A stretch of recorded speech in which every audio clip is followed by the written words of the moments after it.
शहरयार को भी यह कहानी बेहद पसंद आई थी। उसने विचार किया कि जब तक कहानी पूरी न हो जाए, शहरजाद को नहीं मरवाना चाहिए।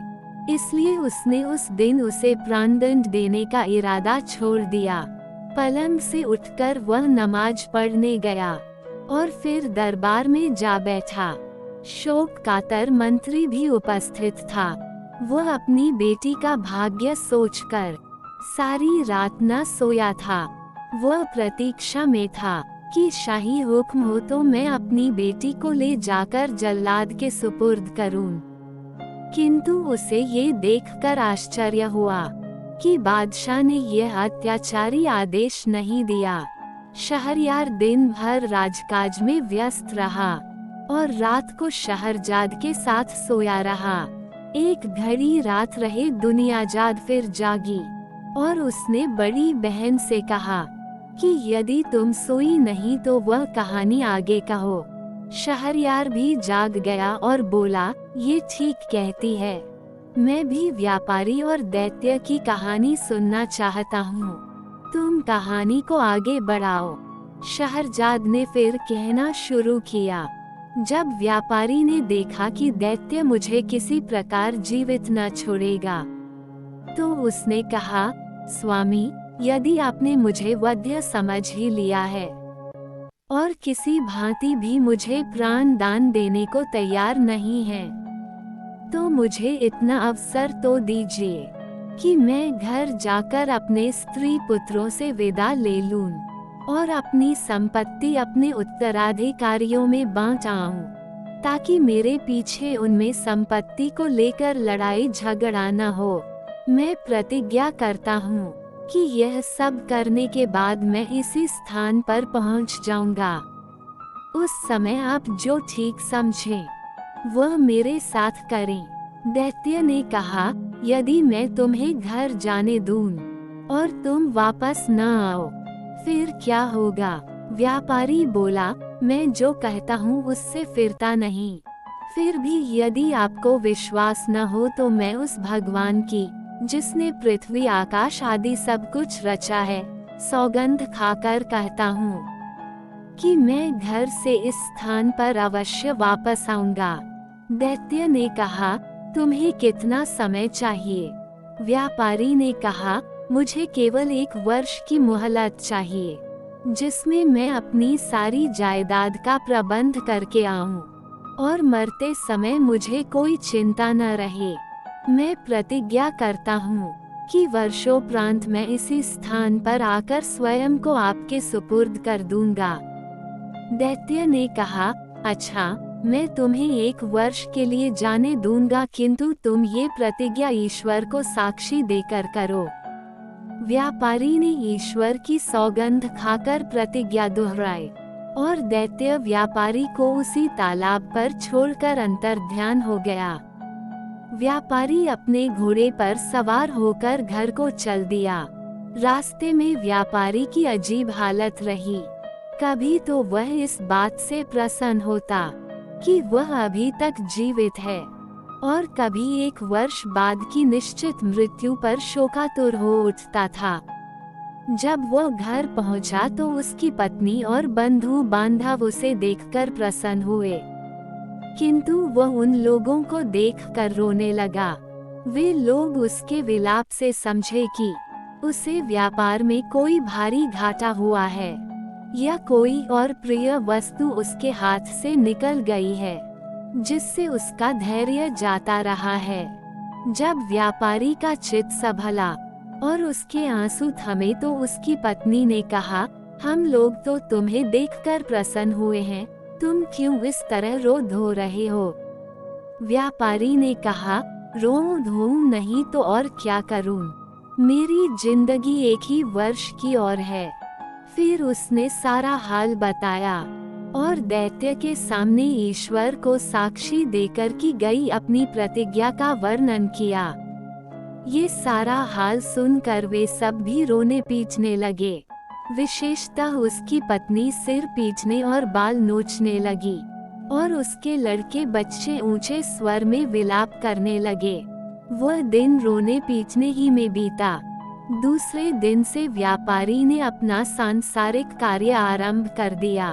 उसने सबसे पहले अपने ऋणदाताओं का धन वापस किया। उसने अपने मित्रों को बहुमूल्य भेंटें दी, फकीरों साधुओं को जी भर कर दान किया, बहुत से दास दासियों को मुक्त किया। उसने अपनी पत्नी को यथेष्ट धन दिया, अवयस्क बेटे बेटियों के लिए अभिभावक नियुक्त किए और संतानों में संपत्ति को बांट दिया। इन सारे प्रबंधों में 1 वर्ष बीत गया और वह अपनी प्रतिज्ञा निभाने के लिए दुखी मन से चल दिया। अपने कफन दफन के खर्च के लिए उसने कुछ रुपया अपने साथ रख लिया। उसके चलते समय सारे घर वाले उससे लिपट कर रोने लगे और कहने लगे कि हमें भी अपने साथ ले चलो, ताकि हम भी तुम्हारे साथ प्राण दे दें। व्यापारी ने अपने चित्त को स्थिर किया और उन सब को धैर्य दिलाने के लिए कहने लगा, मैं भगवान की इच्छा के आगे सिर झुका रहा हूँ। तुम लोग भी धैर्य रखो।